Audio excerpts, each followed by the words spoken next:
Bosna je moja velika ljubav i moja povremena bolna mržnja. Bezbroj puta sam pokušavao da pobjegnem od nje i uvijek ostajao, iako nije važno gdje čovjek fizički živi. Bosna je u meni kao krvotok.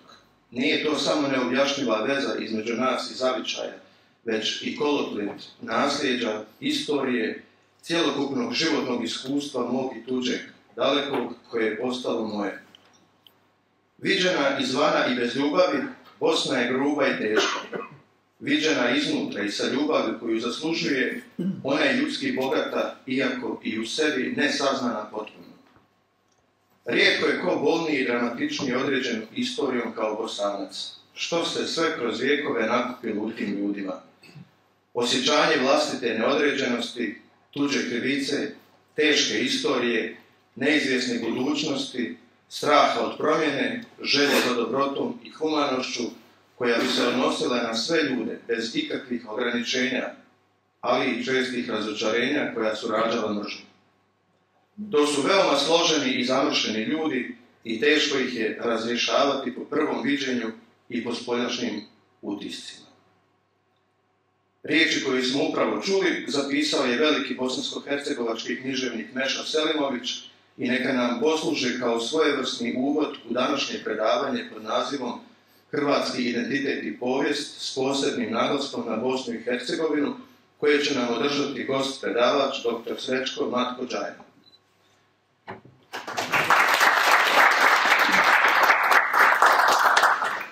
Prije nego nam se obrati uvaženi predavač dr. Džaja, ukratko ćemo se upoznati s njegovim likom i djelom. Srećko Matko Džaja rođen je 1935. godine u Gornjem Malovanu kraj Kupresa, Bosne i Hercegovine. Teologiju je studirao na Franjevačkoj teologiji u Sarajevu, postdiplomski studij iz teologije studirao je na Katoličkom bogoslovnom fakultetu u Zagrebu, gdje je 1971. godine doktorirao s temom o bosansko-hercegovačkim katolicima na prijelazu iz 18. u 19. stoljeća. U razdoblju od 65. do 75. bio je docent te profesor i rektor na Franjevačkoj teologiji u Sarajevu. Godine 1975. upisuje studij povijesti, političke filozofije i slavenske filologije na sveučilištu Ludwig Maximilian u Minhenu, gdje je 1983. godine po drugi put doktorirao, ovoga puta s temom o bosansko-hercegovačkom konfesionalizmu između 1463. i 1804.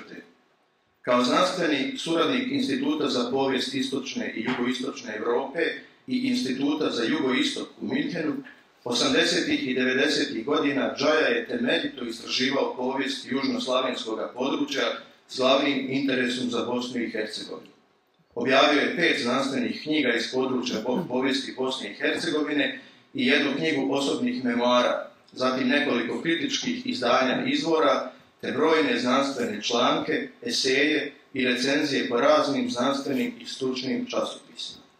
Godine 2000. Džaja je umirovljen, a 2002. godine izabran je za inozemnog člana Akademije nauka i umjetnosti Bosne i Hercegovine. Od 2024. godine živi u Pforzheimu. Dopustite mi da još spomenem, vrlo mi je važno da čujete nazive njegovih knjiga, da možete poslije sagledati koji je zapravo ogromni posao profesor Džaja napravio, što rade obično instituti godinama.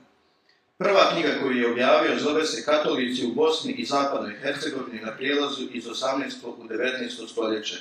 Objavio je na hrvatskom jeziku 1971. godine. Druga knjiga nije prevedena na hrvatski, prijevod bi glasio Crkva bosanska i problem islamizacije Bosne i Hercegovine u istraživanjima nakon II. Svjetskog rata. Knjiga objavljena 1978. Treća knjiga objavljena je prvotno na njemačkom 1984. a zatim je prevedena, to je ratno izdanje, pod nazivom Konfesionalnost i nacionalnost Bosne i Hercegovine pred emancipacijski period 1463. do 1804. Knjiga je objavljena za vrijeme rata u Bosni 1992. godine i doživjela je još jedno hrvatsko izdanje 1999. Četvrta knjiga objavljena je 1994. a na hrvatskom je objavljena 2002. i glasi Bosna i Hercegovina u austro-ugarskom razdoblju 1878. do 1918. Inteligencija između tradicije i ideologije. 5. knjiga glasi Politička realnost jugoslavenstva 1918. do 1991. s posebnim osvrtom na Bosnu i Hercegovinu. 2022. u izdanju Matice Hrvatske u Zagrebu objavio je knjigu Trn s Kupreške visoravni, fragmenti sjećanja. To je njegov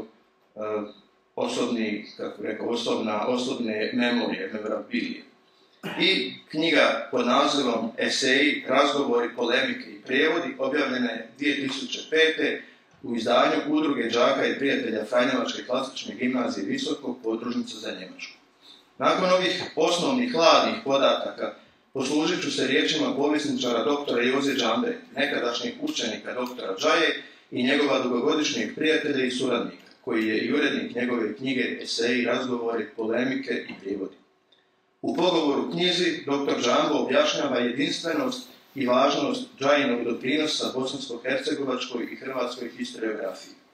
Piše Džambo: od svoje studije o crkvi bosanskoj i problemu islamizacije Bosne i Hercegovine, pa preko 2 dizertacija, zatim knjige o bosansko-hercegovačkoj inteligenciji u austro-ugarskom vremenu, pa do ove najnovije o političkoj realnosti jugoslavenstva, Srećko Matko Džaja je u jednoj historiografskoj panorami razradio sve epohe bosansko-hercegovačke povijesti, počevši od Kulina Bana i Gosta Radina do Avnoja i Dejtona. Ovakav znanstveno-publicistički dijapazon i u tako intenzivnoj razradi ne može ponuditi nitko drugi iz odgovarajuće struke. I nastavlja dr. Džambo: Srećko Matko Džaja penetrantno postavlja sebi i drugima postulat izbalansiranosti, to jest uvažavanja kompleksnosti, prošlosti i sadašnjosti. On je zagovornik jedne kulture civilizirane percepcije svoga i tuđega, koja jedina može sačuvati Bosnu i Hercegovinu kao paradigmu jedinstva u raznolikosti. Tako on piše i postulira. Sada je ovaj citat od doktora Džaje. Neosporna je činjenica da prošlost Bosne i Hercegovine ima različite emotivne, kulturne i političke konotacije u kolektivnom pamćenju Bošnjaka na jednoj strani, te Hrvata i Srba na drugoj i trećoj strani. Dok naime Bošnjaci muslimani upravo idealiziraju osmansko razdoblje i pamte ga ne kao tuđinsku vladavinu, nego kao svoje doba, dapače svoje zlatno doba. Dotle ga Hrvati i Srbi nose u svom pamćenju, ponekad prenaglašeno, kao doba tuđinske vladavine, socijalne redukcije te kulturnog i političkog ugnjetavanja. Upravo u toj psihološko-povijesnoj činjenici leži glavna prepreka za normalan politički suživot. Zato treba odstraniti tu prepreku.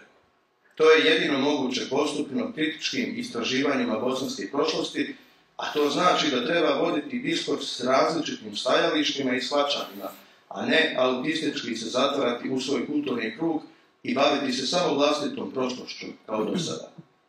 Dosadašnja pristupanja ovome povijesnom kompleksu dala su porazne rezultate. Dobili smo na jednoj strani veliko hrvatsko viđenje bosanske prošlosti, na drugoj veliko srpsko, a na trećoj bošnjačku ideologiju koja zadnjih godina dobija sve odrečenije konture. Nakon što smo čuli osnovne bio-bibliografske podatke o dr. Džaji, pozivam ga da započne svoje izlaganje pod nazivom Hrvatski identitet i povijest s posebnim naglaskom na Bosnu i Hercegovinu. Dr. Džaja, izvolite.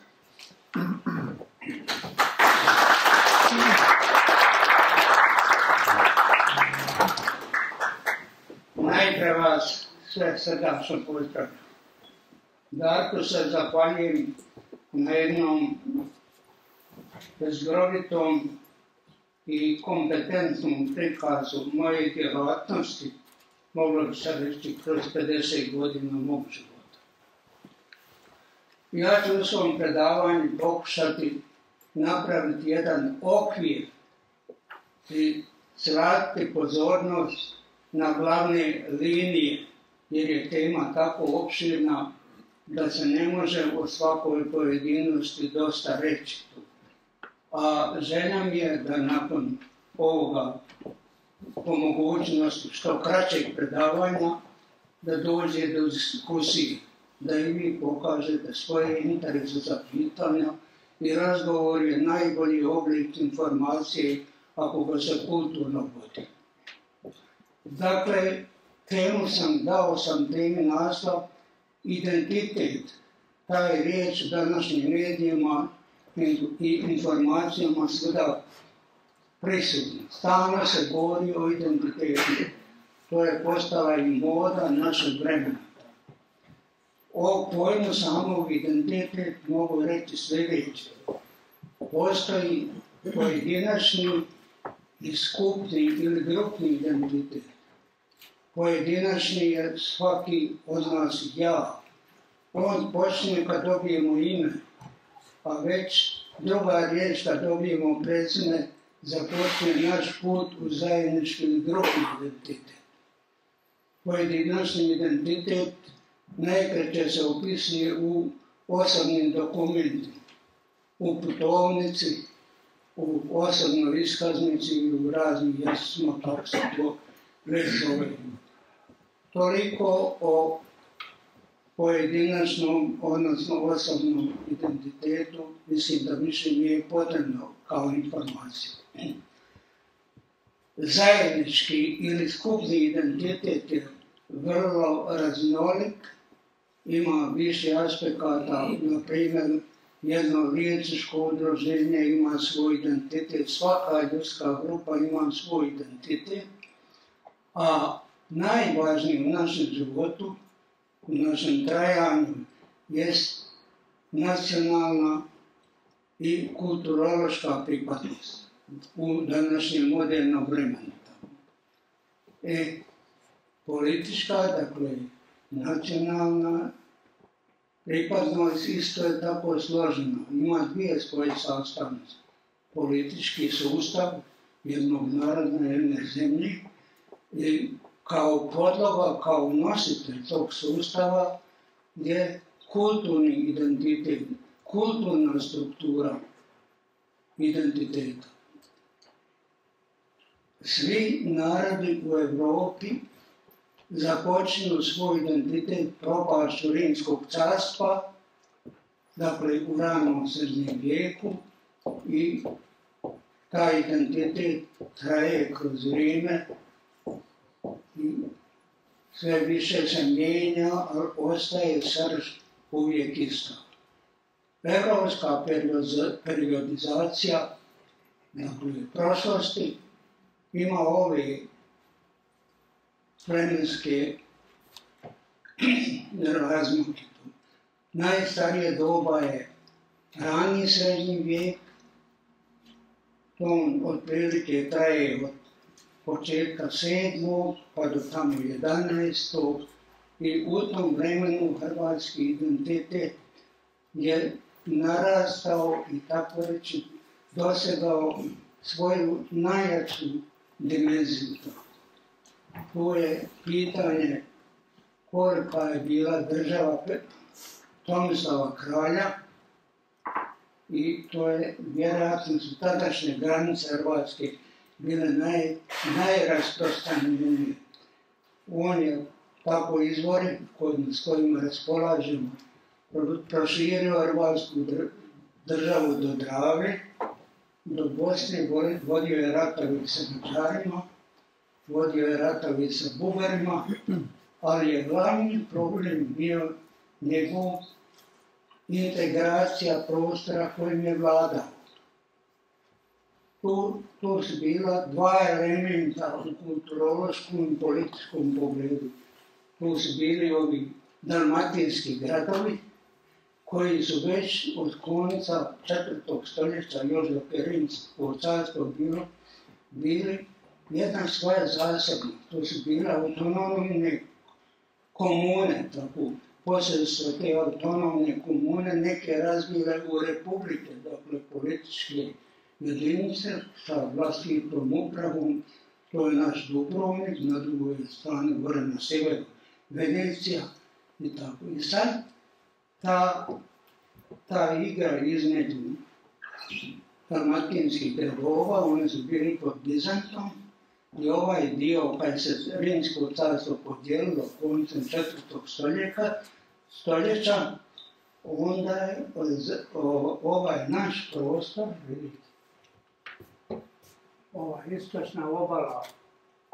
istočna obala Jadranskog mora, bio je pod vrhovnom vlašću političkom Bizanta, ali je kulturološki pripadao Rimsku crkvu. Tako da se crkvena jurisdikcija ili nadležnost i politička jurisdikcija nisu poklapali. Tomislav je bio gospodar i cijela ta priča povezivanja tih bizanskih, dakle jadranskih gradova, Split, Trogir, Zadar, Dubrovnik, to je jedan problem, ali to on je uspio pod vrhovnim vlašću Bizanta to pojediniti onda u to vrijeme sa onim našim Grgorom Nemskim. To je bio taj problem kako povezati te latinske gradove, romanske, koji su imali i liturgiju, službu Božju isključivo na latinskom, a kristijanizacija zaleđa, pa sve do Istre i tako, ona je se odvajala u dva vida i dakle dva oblika. Prvi misionari bili su sigurno iz tih jadranskih gradova koji su zalazili u hrvatske krajeve i tu se spominje onaj opat Martin, koliko ću reći. A drugi val kristijanizacije nastupio sa Čirilovim metodom iz drugog centra, iz sjevera, današnja Sremska Mitrovica, to je bio centar drugi. I te dvije kulturne komponente stalno su sad od tog vremena, pa sve do našeg vremena, stalno su prisutni, međusobno se upotpunjuju, ali i sukobljavaju. Samo ću još citirati taj Porfirogenat VII, dakle bizanski car, nije spomenuo ime Tomislava, ali je spomenuo snagu Hrvatske države u tom vremenu i naveo sljedeće podatke. Da je tadašnja Hrvatska imala 100.000 vojnika, pješaka, 60.000 konjanika, 80.000 borbenih ratnih lađa i 100.000 malih lađa. Koliko možda je malo preuveličano, ali mora se reći da je to suvremenik. To je djelo pisano 950. A Tomislav je vladao, okrunio se kako tradicija spominje 925. ove godine stavimo 1100 godina toga. Sad se postavlja pitanje kronide gdje na Dumega, o tome neću. Dakle, naša pismenost već u to vrijeme počne sa dva pisma, dakle, čirilo-metorska tradicija na staroslavenskom i ova latinska. Politička vlast, osim sržnog dijela Tomislavove države, Bosna je spadala tu i Bosna je uvijek bila do početka 14. stoljeća, sve do rijeke Vrbasa. To je prilike polovica. Molim da dam popromijeniti kartu.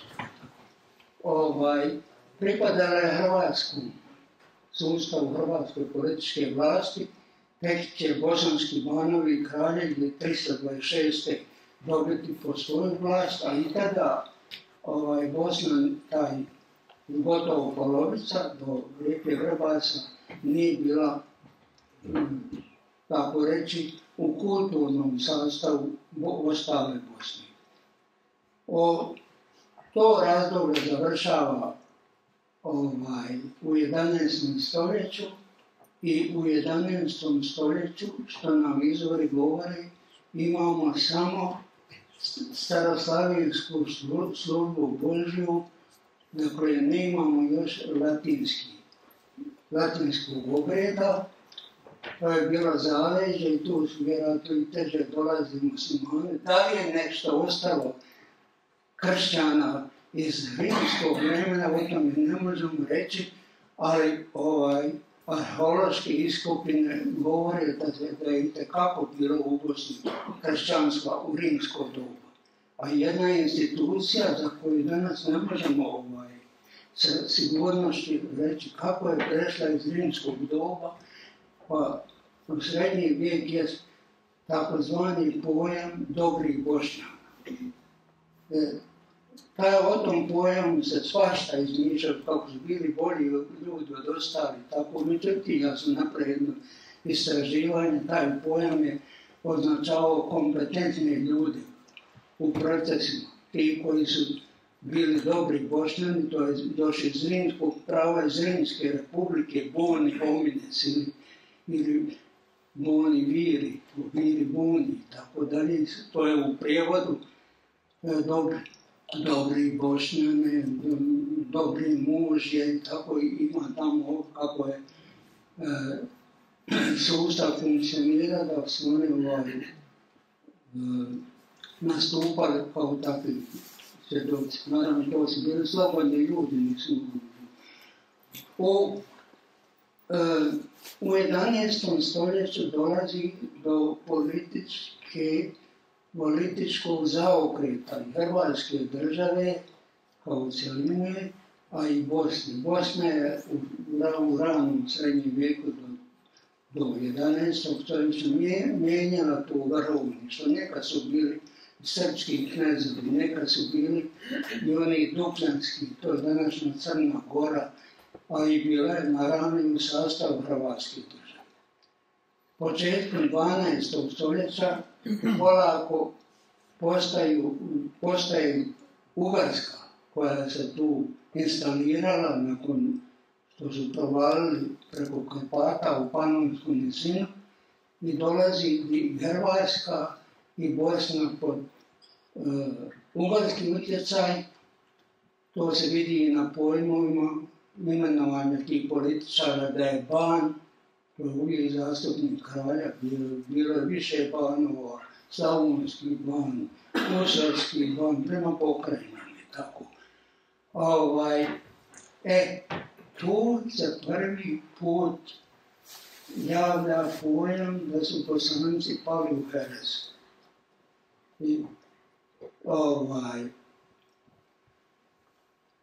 Prvi odgovor, to je dakle pod mađarskim utjecajem i prvi pokušaj da se njih vrati u krilo, dakle, opće crkve, to je bilo za pape Inocenta III, koji je inače provodio reforme.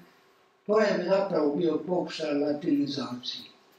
Imamo kao dokument jedna abjuracija, na hrvatski bismo rekli odreknuća.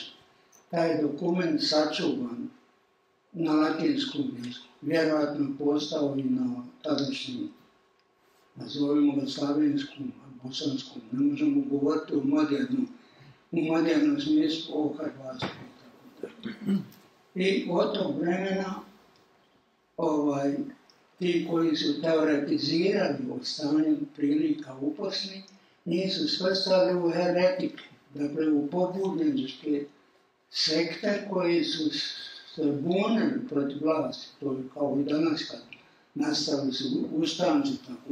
Međutim, oni nisu bili bogumili, uopće tog imena nije bilo u srednjem vijeku.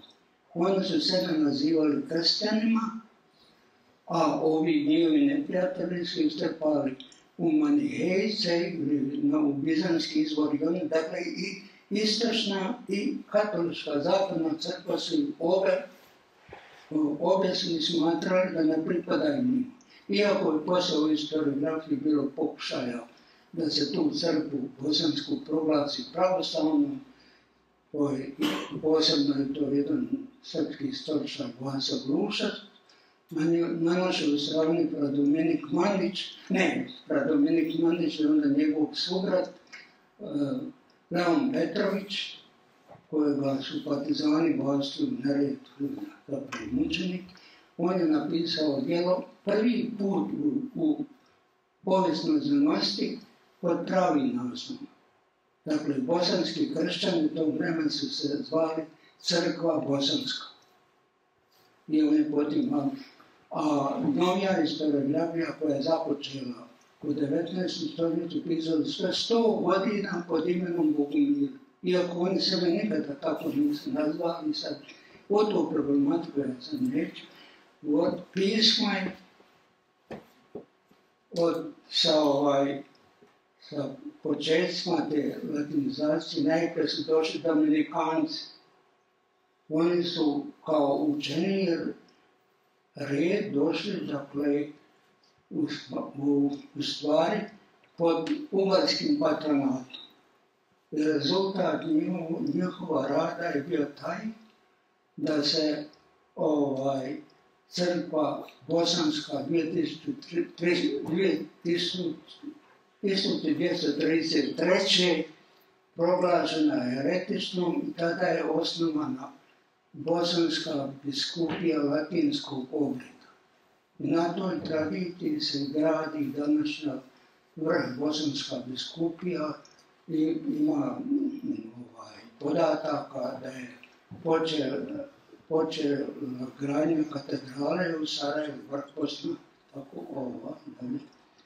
Ta dominikanska misija nije bila okrivljena uspjehom kakav se očekivao, tako da je bosanski, latinski biskup premjestio svoje sjedište iz Bosne, iz Bosne, današnjeg Sarajeva, u Đakovo. Đakovo je bilo pod ugarskom vlašću i naravno biskupi su tada sjedli u parlamentima, tako reći, oni su bili politički faktori.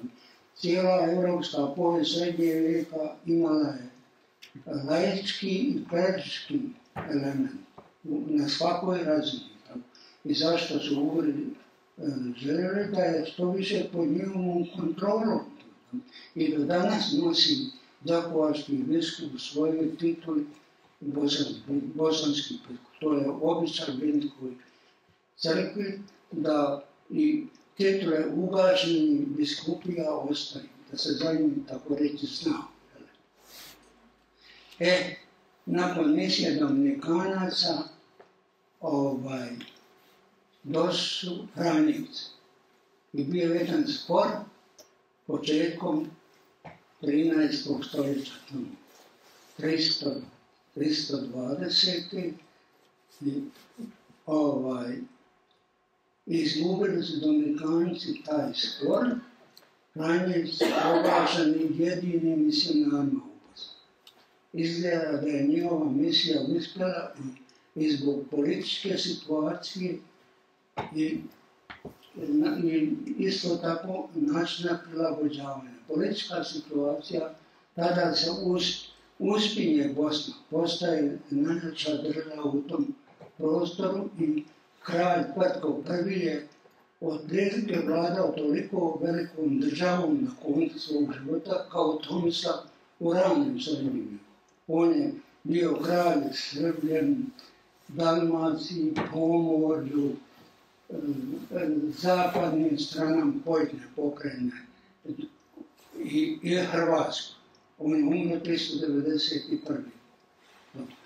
I njegova kruna je isto tako jedan problem. Jest bio kralj 377.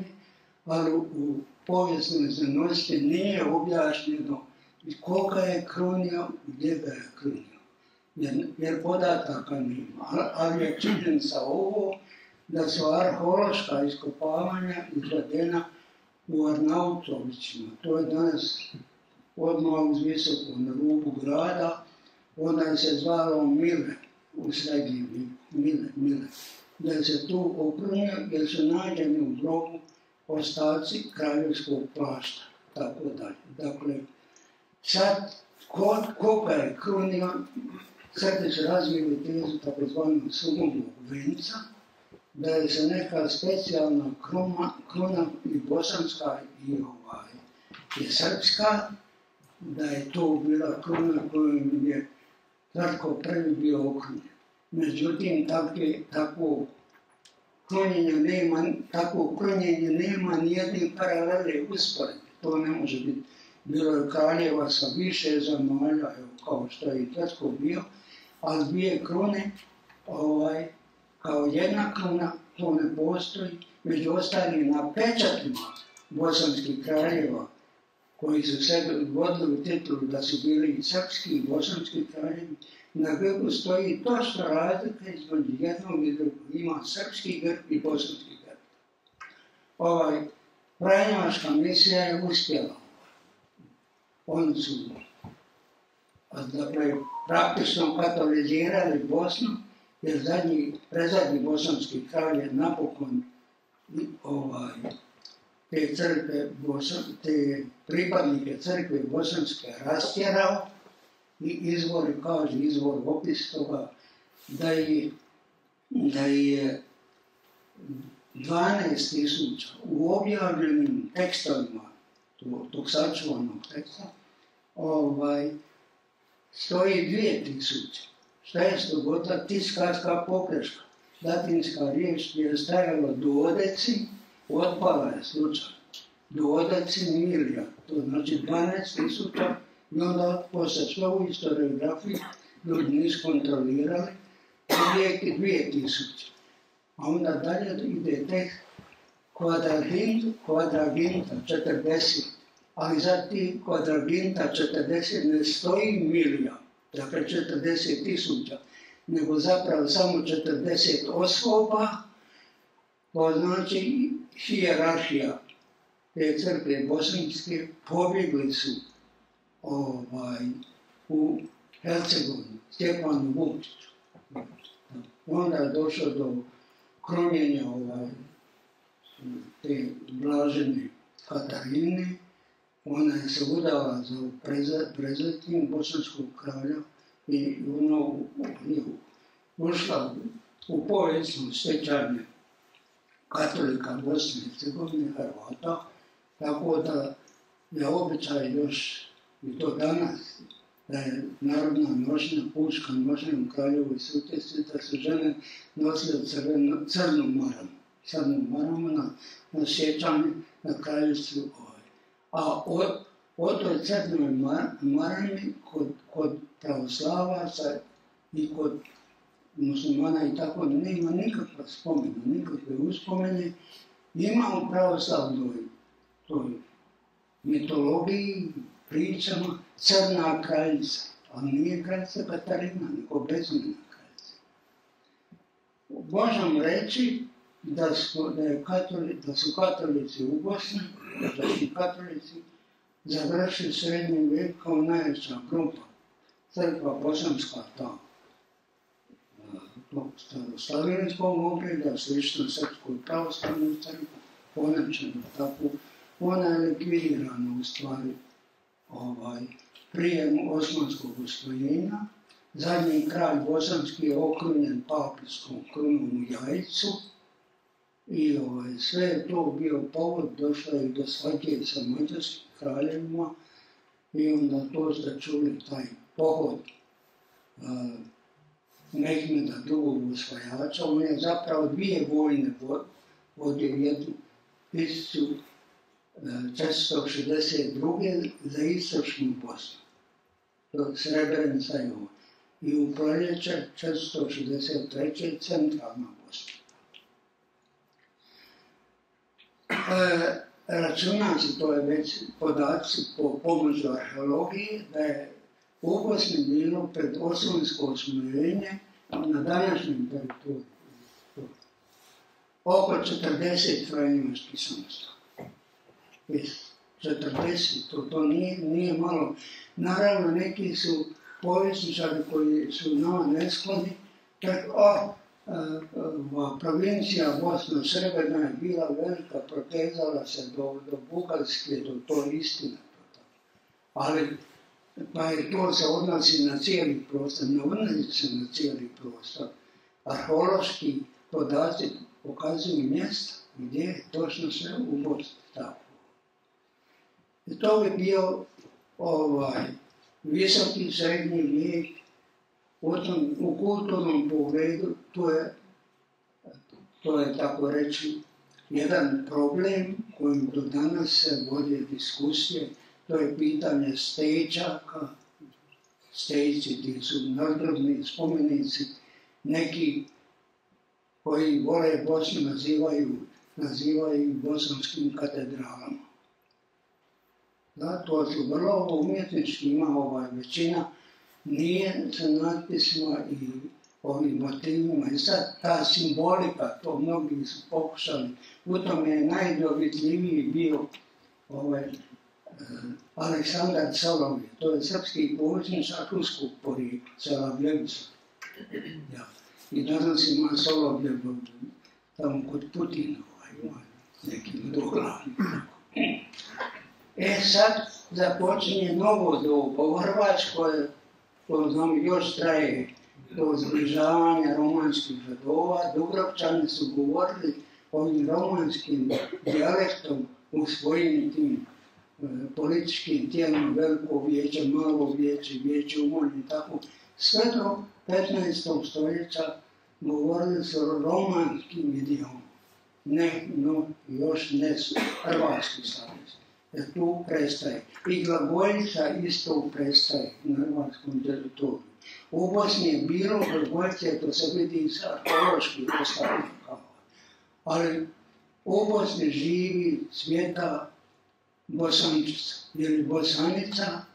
To je pismo koje je već u srednjem vijeku upotrebljavano prije svega u komunikaciji poslovno između Dubrovnika i Bosne. Još nije potpuno analiziran taj odnos bosanske ćirilice i dubrovačke. I ta bosančica je bila proširena i u zaleđu Dalmacije, ne u priobalju, ali rećemo Poljice, ima i spomenika razni, naši koji su napisani na tom i pismu. Novi vijek, Hrvatska, ostali dijelovi ima i renesansu, i barok, i prosvjetiteljstvo. Bosna gubi svoju, tako reći, evropsku dimenziju, ne skroz, ali prilično je načeta.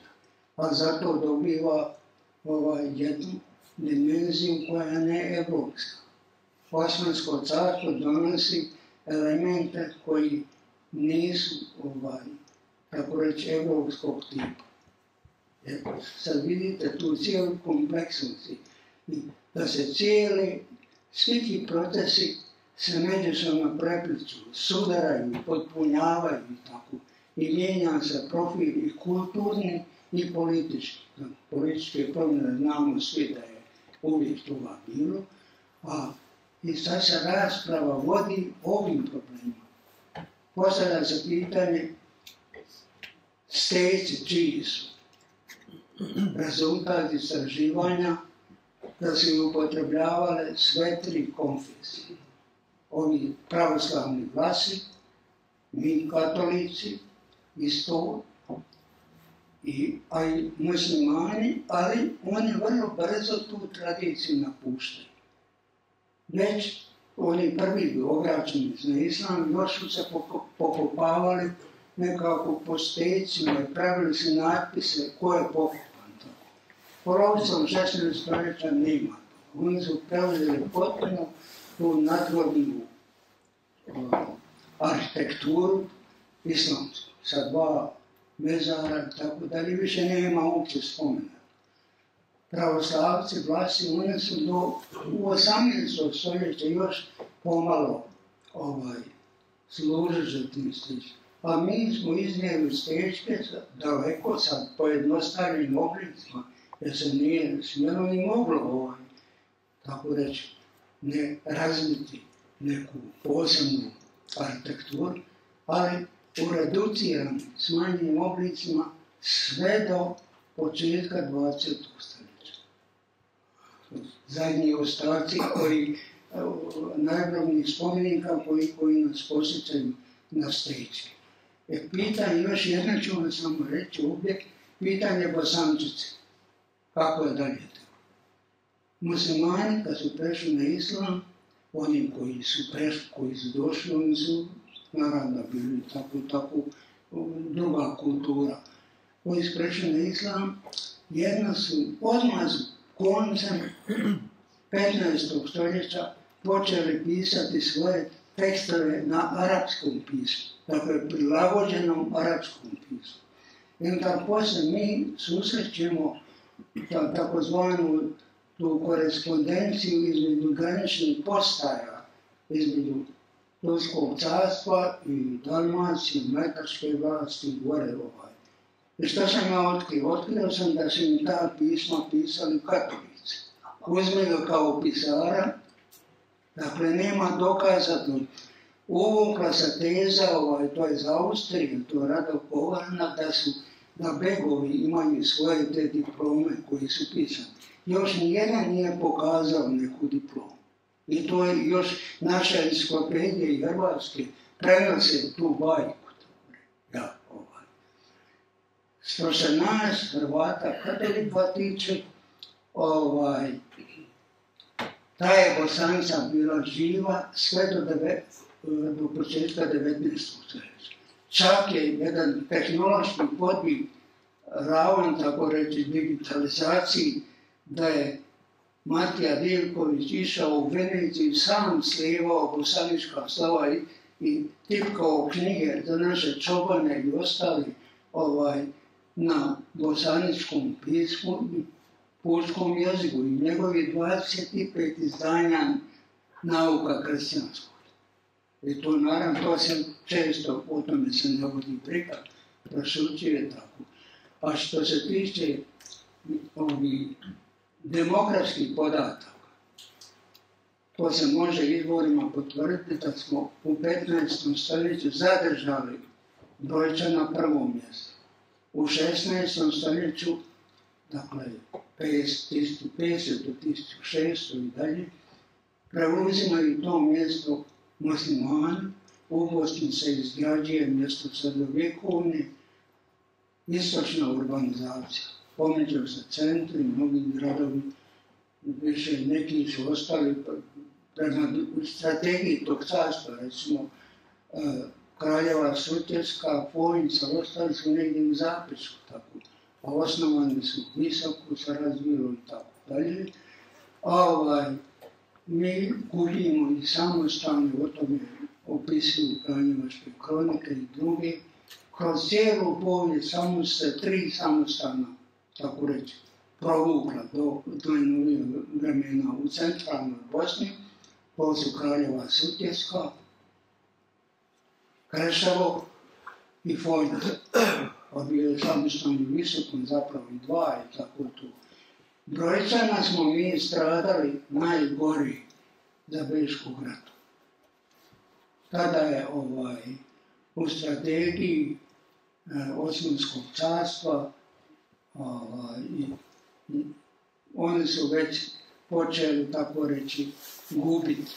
Na zadnjim dobrim samom terenu bio je osvojenje Bihaća. Bihać je osvojen 1592. Od tog vremena oni više ne osvajali, nego se zapravo povlačali. Kroz to vrijeme, kroz 16. stoljeća, osvojili su Slavoniju, pola su Slavoniju i Ugarsku. Sad ta osmanska osvajanja imaju jednu kulturnu značajku, to da su naravno stradale naše crkve, biskupije, sve drugo. Ali, s druge strane, Franjevci koji su legalizirani takozvanom ahnamom. Oni su legalizirani da mogu djelovati u tome ukoliko su lojani sultanu. I tako se Bosna Srebrena, tako se zove ta provincija, po centru, tada je bilo u Srebrenici, taj centar, proširuje na Slavoniju, dijelove Ugarske, na Liku i sve ove makarski dio to, što su Turke svojili, oni su tako. I dok je, rečemo, drugo pučanstvo koje nije bilo katoličko, imalo kontakta s drugima poslovima, kupovali, prodavali i tako, a mi smo imali kulturološki kontakt. Imali smo, brati se služili bosanski sa oba jezika. U crkvi je isto bilo dvojezično, ti naši koji su najznačajniji jezični spomenici, lekcionari ti, u kojima su tekstovi koji se čitaju po slugom Božju poslanice evanđelja. I oni su pisani i objavljivani za sve katolike, od Zagorja, Podravine, pa sve do Istre, Dalmacije i tako. I tada smo imali taj zajednički jezik koji još nije bio standardiziran, dakle moderno kodificiran, ali je bio tako napravljen da su ga sve razumjeli koji su išli u crkvu. I onda kad danas pitaju kako to da katolici Hrvati postaju. A mi smo imali kulturne veze od početaka do danas. Nekad su nam smetali da smo imali lakše kulturne veze, drugi put otežane. Mnogi su gubili svoje živote i tako. Evo, u modernoj politici sada, kad ste prepirke o Ahnami, isto bile svađa. Ovi Bošnjaci se pokušali proglasiti dokumentom o ljudskim pravima, modernim ljudskim pravima. A ovi naši opet, koji, kako bi rekao, iz svojih razloga, koji odveć su Hrvati, da malo fratrima naškode, onda to da su kolaboranti bili, da nema tu nikakvih prava. Naravno, da su to dva ekstremna stajališta, u stvari to je legalizacija jednog stanja u pravnom smislu kako je tada bilo. O modernoj povijesti Austrija je došla tu, očekivala se s naše strane mnogo više, ali nije, ona je zapravo cementirala osmansko doba. Ja bih nazvao politiku Austrije da je modernizacija. Modernizacija u tehničkom pogledu. Sudstvo, promet, i tako dalje. Za jugoslavenska dva razdoblja, vjerojatno o tome znate malo više, to smo isto bili pod pritiskom i jezična kultura, i dok je rečemo naš slavenski jezik, hrvatski, uvijek bio u kontaktu sa govornim jezikom vremena. Srpska pravoslavna crkva nikad se nije služila bosancom, nikad, nema nijednog dokumenta, to je tako.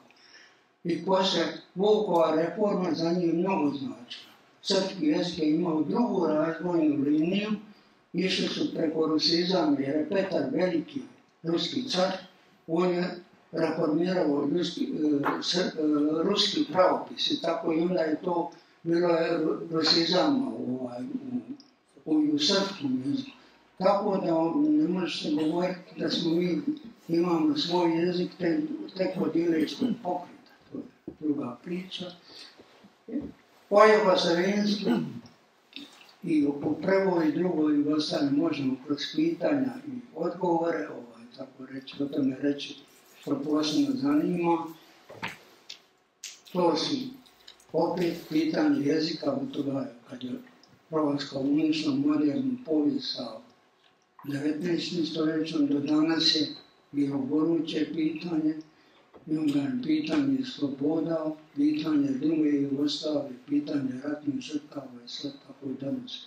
Ja ne bi imao više, ja mislim da sam dosta govorio, sad ja vas pozvali i želio da slobodno pitate. Pitanje odnosa historiografije, dakle povijesne znanosti, kako rekli, historiografije.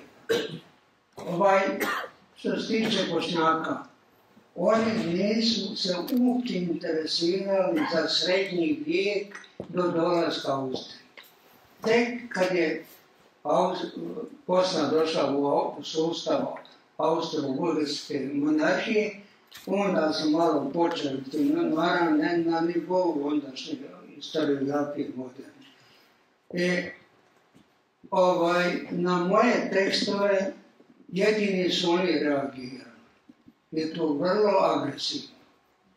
Zato što u Osmanskom carstvu, odnosno u Bosni Osmanskoj, nije nijedna institucija preuzeta iz srednjeg vijeka. Oni su samo u biološkom kontinuitetu sa srednjim vijekom. Dakle, oni se islamizirali i potpuno se integrirali u osmanski sustav. Mi ostali koji se nismo islamizirali vjerski i mi smo malo poprimili neke osobine, imaju pozitivne, na primjer kulinarstvo sa istoka, kulinarstvo u Bosni i Hercegovini, gradska kuhinja je vrlo kvalitetna. Oni su mene i napali, neki su me nazvali, to je bilo 2006. taj napad bio frontalan, napali i nazvali smo sad naci istoričar. Toliko, to je u toj, tako reći, listi povreda.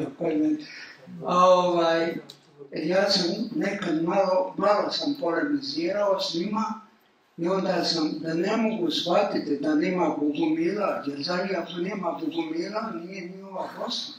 Oni misle, prelaze od bogumilstva, oni nisu bili nikakvi kršćani, su bili dualisti i onda tako. I onda ja sam u jednoj polemici zaključio svoje izlaganje sa jednom anegdotom.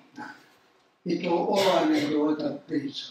Misionar objašnjava indijancima princip lokomotive. Oni ga slušaju i da ti to ponovi. On ponovi, razumjeli smo, ali nismo razumjeli gdje su konji sakriveni. Misionar, opet i to pokušao objasniti. Dobro, sve smo shvatili, samo nisi kazao gdje su sakriveni konji. Naravno, ja sam samo tim htio reći da za njih su bili sakriveni konji, da je situacija bila sasvim drukčija, na lokomotiva je drugi princip, ali neki su bez smisla za humor, čak i oni podmetili da sam rasist i tako dalje. Ja. Srpska historiografija je ignorirala, nije ni zanimala, jedino sam došao u polemiku sa velikosrpkinom iz Hercegovine, Ekmečić, Milorad Ekmečić. To za vrijeme rata, on je bio perjanica srpske historiografije, tako reći, i on je zastupao tezu 10.000 mrtvi i sve riješeno. To je kasno se diskusija. I ja sam napisao jednu recenziju o njegovoj knjigi 2 toma o jugoslavenstvu, gdje on Srbiju prikazao kao lokomotivu jugoslavenstva. Što se tiče naše hrvatske historiografije, mislim, još nismo uspjeli ponovo se kulturno povezati u cijelosti, da jedni drugi razumijemo i mnogi naši zagorci, obični ljudi ne razumiju stvari i ponekad se bune jer ponešto dožive od naših iseljenika u Zagreb, pa smo mi za njih do tepenice izbosni, ali zato treba rada i ja sam pozitivno uvjeren da sada već Hrvatska vodi računa o Hrvatima izvan Republike Hrvatske više nego do sada i jedina je greška, vjerojatno iz neznanja, što su nas u Bosni smatrali dijasporom. Mi nismo nikakva dijaspora, mi smo od ranog srednjeg vijeka tu autohtoni element. Dijaspora su gradišanski Hrvati, dijaspora su Bunjevci u Srbiji, dijaspora su američki Hrvati u ove Amerike, dijaspora su u Rumunjskoj, ima isto oko 10.000 bilo do ovoga rata, i Australija, u Australiji nas ima oko 200.000 i tako to. I sad izgleda da se ove skupine pomalo upoznaju i približavaju tako da američki bogataši daju oko 45 penziji, studentski stipendije.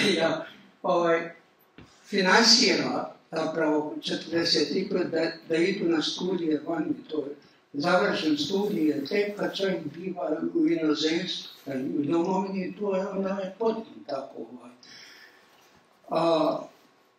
To je se dogodilo i ja mislim, sad se pomalo šuta. Zašto je do toga došlo? U komunističkoj Jugoslaviji nije bio zabranjen kontakt između Bosnijaca, ali je otežava. Ako je neku riječ rekao koja hrvatski zvuči, odmah je proglašen ustašom, hrvatski jezik i povratak na kroatizmu, još i danas se pokušava proglasiti ustaškim jezikom. To je naš jezik, stariji od svih ovih naših današnjih problema. Toliko što se tiče historiografija. Evo, Srećko, imamo ovdje pitanje. Bosna i Hercegovina, a dobro, ako je Bosna i Hercegovina bila je 500 godina pod Osmanima. 400 godina. Znači, 5 generacija je se... Hercegovina malo manje, 400, tako je 30 godina manje. A moje pitanje, znači, 5 generacija je se rodilo, umrlo pod tom vlašću. Zašto je se održalo u Bosni i Hercegovini toliko turcizma, turskih riječi i turskog govora, jer mi imamo 20-30% njihovih riječi. Zašto je se, jer mi nismo imali zamjenske riječi za taj govor ili je, kako je to postalo, da i dan danas 30% našeg govora Hrvata iz Bosne i Hercegovine su turcizmi. Ovo što sam spomenuo u izlaganju, mi smo bili pod pritiskom različitih utjecaja. Recimo, današnjo mene 2 pojma smetaju posebno, koje smo primili sa srpske strane. To je sipanje vode. Tekućine se nalijevaju ili lijevaju, ulijevaju, tako, a brašno se sipaju. Tako. I danas, čak i u Hrvatskom saboru, čućete vi riječ dešavanje. To, mjesto događanja. Ako se vratimo našem izvornom jeziku, naša bojična pjesma danas se čuje događaj novi u zemlji našoj i da ste ovi. Zamijenite riječ događaj sa dešavanjem. Pjesma prestaje biti pjesma. I što se tiče turcizama, do 18. stoljeća bilo je manje. A to je normalno da danas imate u Njemačkoj ovdje koliko god hoćete amerikanizama. To je takva situacija i kultura se međusobno isprepliču ko vlada, tako. I recimo sama terminologija. U sredovjekovnoj Bosni nije bilo ni Bosanaca ni Bošnjaka, nego su bili samo Bošnjani. Bošnjani u paralelnim jezicima, recimo u tadašnjim talijanskom, latinskom i francuskom, Bošnjani su se zvali Bosnezi ili francuski Bosnjani ili latinski Bosnezac. A poslije u tim jezicima susrećemo pojmove u talijanskom Bosnjako, u francuskom Bosnjak i tako dalje. I čak je napisao moj kolega, umro pokojni duši, Dominikanac, Franjo Šanjak, napisao pod naslovom svoju dizertaciju koju je napisao na francuskom jeziku pod naslovom Le Chrétien Bosnjak. A u to vrijeme u francuskom nije bilo oblika Bosnjaka. I zato treba ili sada recimo, mi se zovemo Bosanci. Ja ne znam kad je taj pojem, kako nastao, ali za Bošnjak mogu reći ovo.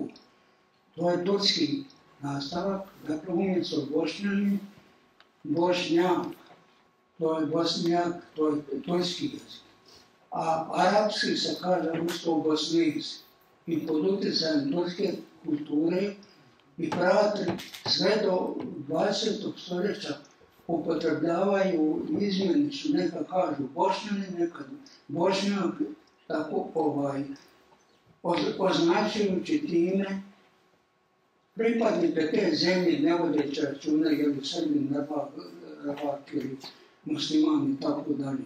Ali tendencija je sad Bošnjaka da sebe nazivaju u 19. stoljeću da su i tada Bošnjaci. Ali službeno se nisu tako zvali i još naša terminologija još nisu istražili. Pred nama stoji još mnogo istraživanja, ja mislim jedna od kulturnih tema, Bosančica u Dubrovniku i u Bosni. Da se to sustavno, taj tekst, Dubrovčani su bili trojezični. Oni su bili, tako reći, kulturno povezani kao danas Skandinavci, svi znaju engleski. Dubrovčani su služili hrvatski, dakle njihova literatura u 16. stoljeću bila je jača od tadašnje njemačke literature. Cijeli, samo Dubrovnik. A onda služili se dakle hrvatski, u svom ogdašnjem govoru, u svojim tekstovima, u svojim dramama, Punto Mara je ta komedija, poznata komedija. I onda se latinski služili i talijanski. I čak su kad su javljali, nekad su upotrebili, talijanizirali bošnjački pojam. Tako da se u njegovim tekstama susreće pojam Bosinjani na talijanskom. Dakle, to su Bošnjaki.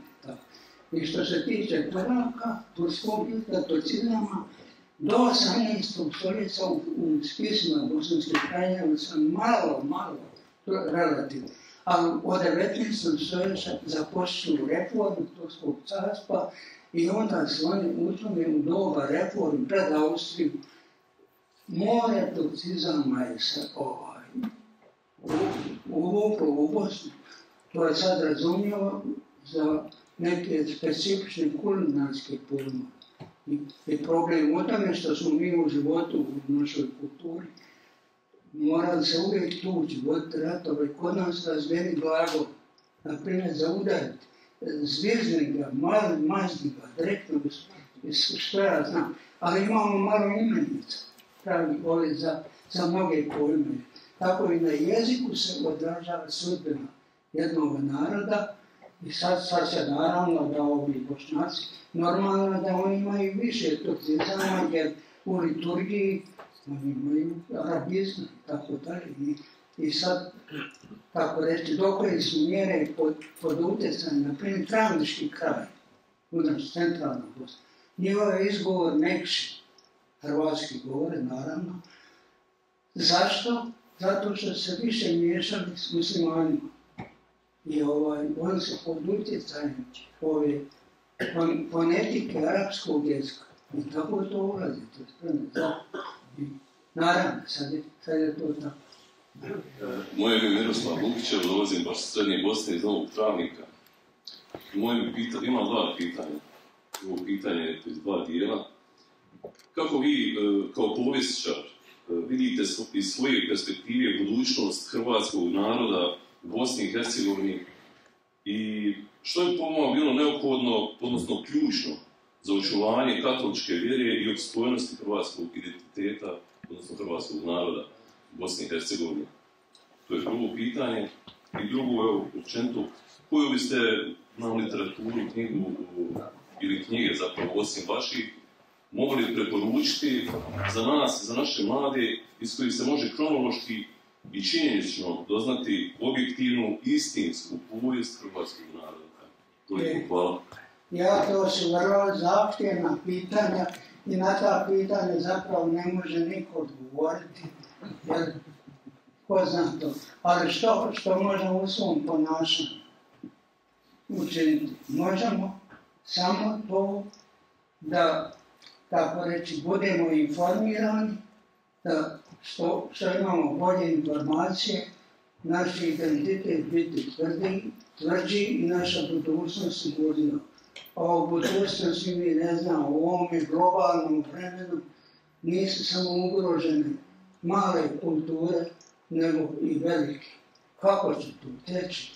Francuzi se jače opiru, jer jedan je njemački publicisti i novinar Petar Šolatur, on je bio i Njemac i Francuz, oba jezika je obrazovan tako.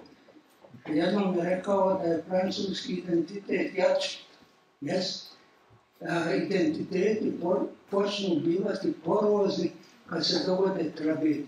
Recimo, Njemci doživjeli 2 katastrofalna rata koja su najvećim dijelom sami izazvali i sad njihov identitet glavinja.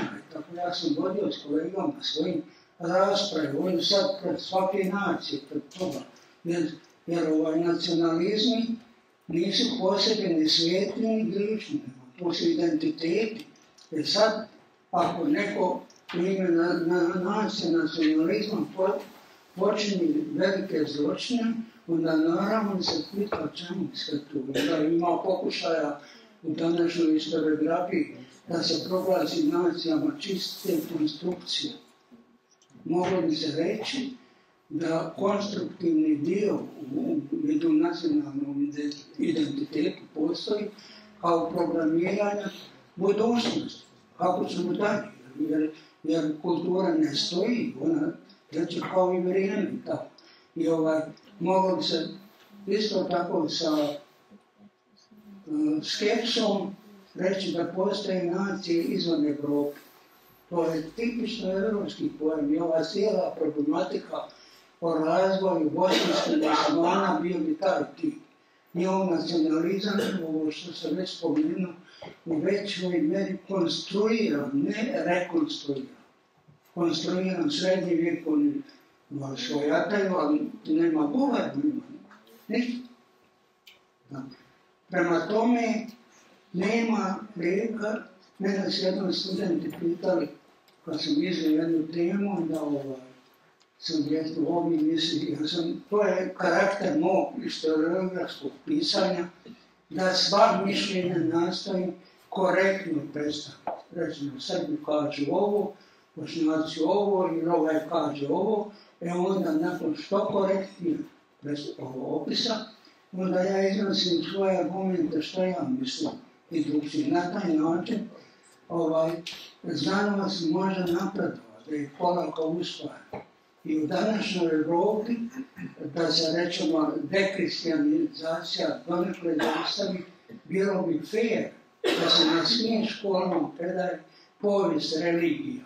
Ne kao vjerski predmet, nego kao povijesni predmet.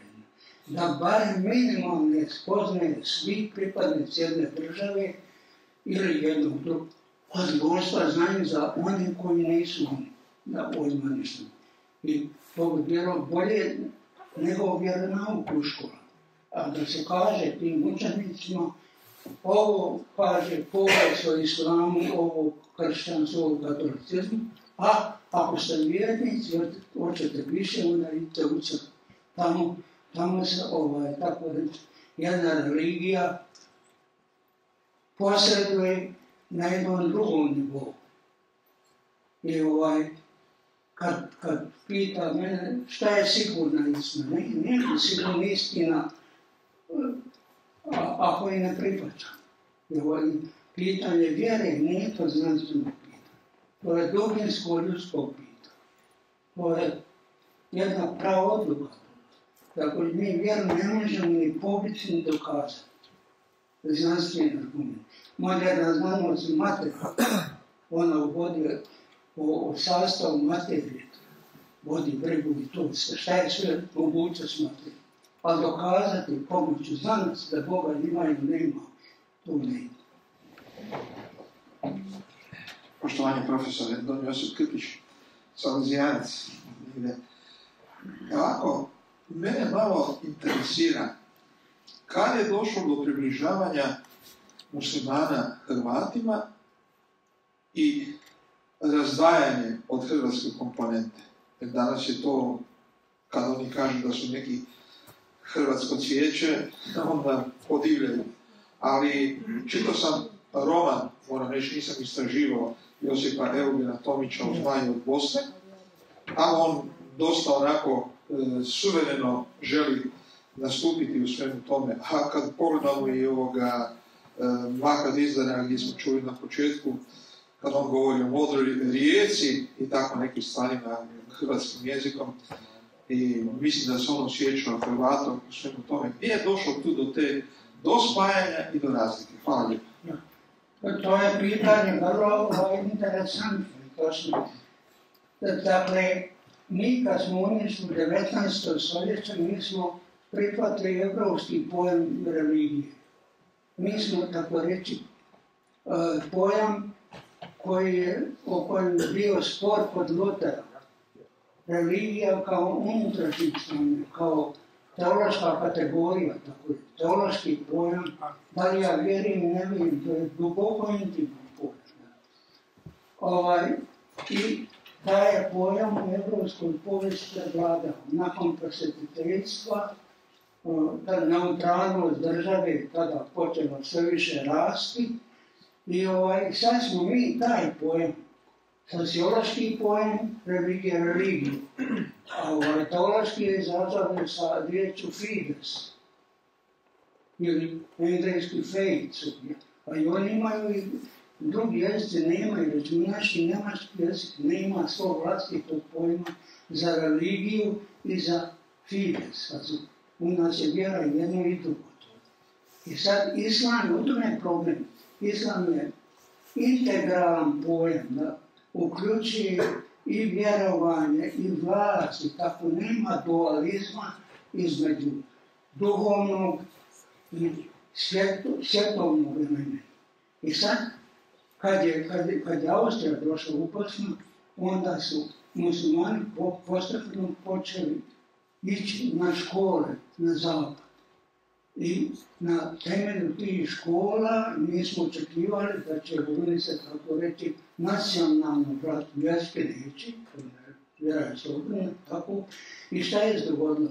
Oni koji su pohađali škole u Hrvatskoj zemlji, odnosno na zapadu, Zagreb, uglavnom njoj elitni dio, Begovi, malo bogatiji, tako. Mnogi su oni stvarno postali batu, europeizirali se, tako reći, počeli se razlikovati između religije i nacije. I oni su djelomično ispovjedali Hrvatstvo. I do danas ima takvi u Hrvatskoj koji su muslimani Hrvati. Drugi više revolucionarni sloj, oni su, nije srpska propaganda plaćala, davala im mogućnost da studiraju i među njima se razbili predstavnici komunizma, postali komunisti i revolucionari. I to su ateisti, današnji Bošnjaci, a su ispovjedali srpski identitet, među ostalom i glumac, režiser, kako je ja, to tako. A masa je ostala neopredjeljena. I jako je teško iz islama prevesti nekoga u moderni evropski identitet. I ti svi pokušali, ja sam i sa kolegom, dok sam bio profesor i tako, vodio česte te diskusije, ja sam uvijek rekao, jer sam znao čitavo i tako reći, da su kojim slučajem u drugoj konstelaciji nastali, ne u Bosni među Hrvata i Srba, možda je povijest tekla drugčije. Na primjer u Albaniji, općenito se može reći da su katoličke zemlje bile tako reći neotpornije na islamizaciji, jer je pravni status bio slabiji. Na primjer, naši biskupi u Osmanskom carstvu nisu imali nikakvu legitimaciju. Tek poslije, kad se reforme. A pravoslavni jesu, oni su objavljivali dekreta za to područje, tako i apnama je termin koji znači ugovor. I ona je davala trgovcima, nemuslimanima i po tim pojmovima Franjoška apnama I tek sad oni se postepeno razvili i Tito je, to je druga priča. I jedan daljnji studij, on kad je rasklinut sa Stalina, povezao je se sa takozvanim trećim svijetom, u kojem su bile većine islamskih zemalja. Da bi diplomaciji uspio, bosanski muslimani su išli studirati već u prvoj Jugoslaviji, oko 100 i više je na fakultetu u arapskim zemljama. I tako su oni radci. Galija Izetbegović je, tako reći, bio školovan u socijalizmu, vodio svoje tekstove, pisao na tom kako je on situira socijalizam, kapitalizam, islam. Socijalizam se brine samo za materijalnu stranu čovjeka, dakle, socijalizam, kršćanstvo se brine samo za duhovnu stranu a islam je integralno. Ono se brine za jedno za drugo. A integralni sustavi su vrlo opasni. Oni ograničavaju slobodu. Danas imamo problem sa islamskim svijetom. Da oni kako će u Siriji riješiti problemi s ostacima kršćana. Evropljani su još, kako reći, neosjetljivi na takvu problematiku i ona ima nepoznata. I mnogi koji se ovdje vrlo inteligentni tipovi, koji se vrlo dobro znađu u medijima, oni su integrirani, a masa ljudi nije. Jedno malo pitanje iz osobnog pažanja, pošto sam dugo godina bio u crkvi, ovdje kao guljaš, pa sam gledao naše ljude za vrijeme podizanja. I uvijek sam morao zaključiti koji iz Bosne i Hercegovine, jer drži ruke ovako, za vrijeme podizanja. A ovi iz Hrvatske misli da nisu te prakse. Negdje sam čitao da je to prepisano, odnosno viđeno kod muslimana u Bosni, kako oni kada mole, također slično drže ruke. Kao jedan molitveni stav. Meni osobno je simpatičan, ali potom ne vidim ko je iz Bosne i Hercegovine. Šta vi ovdje? To je točno Što se toga tiče, teško to objasniti. U staroj crkvi, u kršćanstvu, prvih stoljeća, takozvana figura oraca, ima duboku kršćansku tradiciju. Sad, zašto je ta tradicija u Bosni zadržana, a nije, recimo, u Zagorju, negdje tako, to je teško objasniti. Ljudi napuste neku praksu iz bilo koju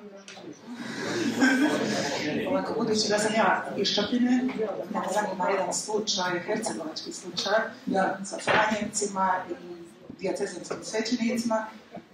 I ne umanjujući ulogu Franjevaca u Bosni i njihovu općenitu ulogu u kršćanstvu. Možda se to, puno me ljudi pita, možda se to sažeti, ne mogu reći da je slučaj. No, ukratko objasnite hercegovački slučaj. To je sukob modela kršćanstva, to ima i u Bosni ista priča. Franjev se poziva na historijsko pravo, a Svjetovnik se poziva na strukturu crkve u kršćanskim zemljama. Bosna, nakon osvojenja i ono što je bilo, još i manje postala kršćanska i sad, naravno, u tome do izraza dolaze ljudske slabosti i o tim problemima, kakvi sukoba ima, da nije postala dobra volja. Recimo, Franjević na svojoj strani pokazivali uskogrudnost kad je bilo pitanje dolaska trapista, poslije na drugoj strani kad je ustanovljena ta redovita hijerarhija, kako se kaže, onda je Homan sudu nadbiskup Štadler htio prebrzo preuzeti ono što nije trebalo. To je jedan drugi proces. Ja sam razgovarao jednom s biskupom ovim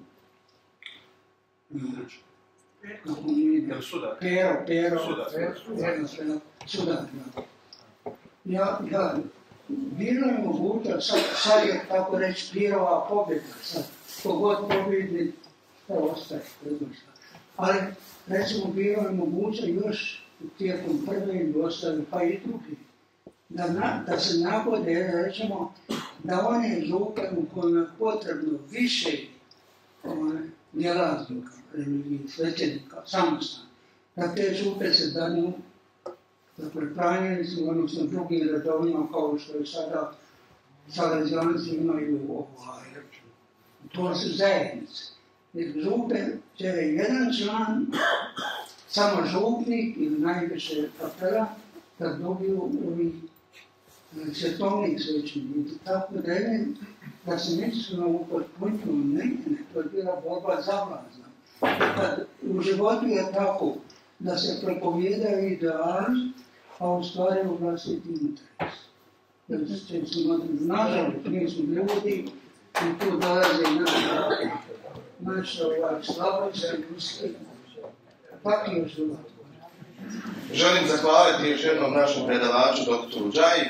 Njegovo izlaganje i ponuđene odgovore na pitanja smatram vrlo korisnima. Mislim da su se večeras mnogima otvorili vidici. Puno je toga što mi ili ne znamo ili imamo pogrešna znanja ili poluistine. Ovako imate jednog sugovornika, jako je korisno. Pozivam vas da čitate i njegove, ali i knjige drugih stručnjaka koji se na ozbiljni način bave ovim pitanjima identiteta i prošlosti. Još jednom i svakodnevno želim.